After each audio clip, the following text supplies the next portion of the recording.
Hello everyone, and welcome to Biopedia. Today we're going to be continuing our discussion of galactic cycles in evolutionary history.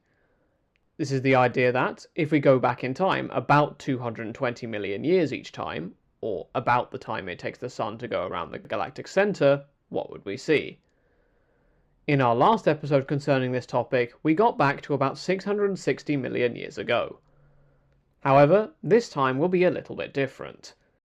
Because of how much of Earth's history we still have to cover, we're going to be talking about how many rotations back certain events are, rather than going back one cycle at a time and seeing what the Earth is like. So, let's start the galactic clock up again and start winding it back further. The first idea we're going to discuss is endosymbiosis. We're not going to get into the technical definitions much here, but in quick summary, this refers to the idea that the eukaryotic cell, so cells with a proper nucleus such as animal and plant cells, came from symbiosis between different prokaryotic cells. Chloroplasts and mitochondria are organelles which both descend from prokaryotic, free-living ancestors. These forebears got swallowed up by another cell, and however many years later, here we are. The question therefore is, how many years?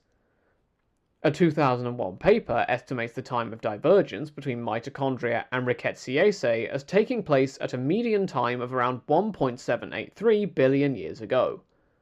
This would be about 8.1 galactic cycles in the past.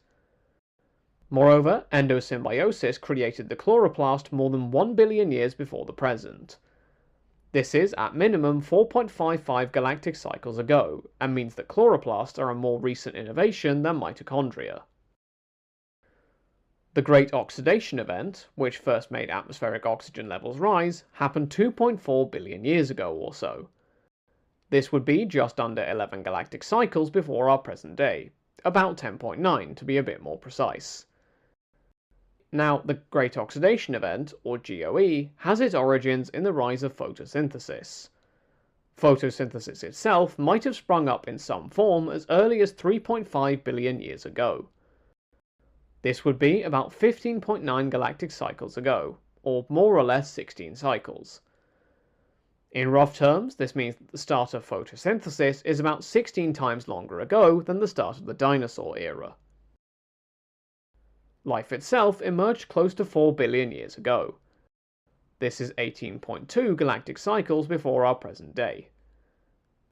Finally, according to a textbook called Evolutionary Analysis, Earth and our solar system arose about 4.6 to 4.5 billion years ago. In other words, this is about 20.5 and 20.9 galactic cycles before our current time.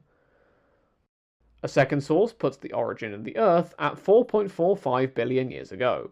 Give or take 20 million years either way. This is about 20.2 galactic cycles in the past, so we can see that the difference between these two sources is more or less splitting hairs at this kind of timescale. So, that's the broad strokes of evolutionary time mapped out via galactic cycles, all the way back to more than 20 galactic cycles in the past. It's a little bit of a different way to visualize this timescale, but I thought that to some extent this might make it easier to conceptualize, and it's a fun way of looking at it. With that brings us to the end of today's episode. As always, thank you all for listening. Feel free to get in touch at the show's email address for any questions, comments, or topic suggestions for future episodes. Until next time, have a great week, everyone.